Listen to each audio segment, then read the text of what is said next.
Mallampati Vijayalakshmi, Machilipatnam parliament అధికార ప్రతినిధి.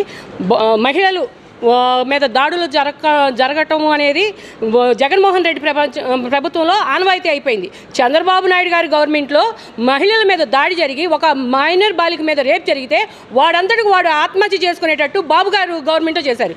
ఇవాళ దిశ చట్టం అంటున్నారు. మీరు గొల్లపూడిలో వేల కోట్లతో పెట్టి హంగు ఆర్భాటంగా దిశ చట్టం చేశారు. దిశ చట్టం ఎవరికి ఉపయోగపడింది? ఎవరికి ఉపయోగపడలేదు. నీ ఇంటి పక్కన ఒక అందురాల్ని రేప్ చేసినా కూడా జగన్మోహన్ రెడ్డి ప్రభుత్వం మహిళలకి ఎటువంటి న్యాయం చేయలేదు.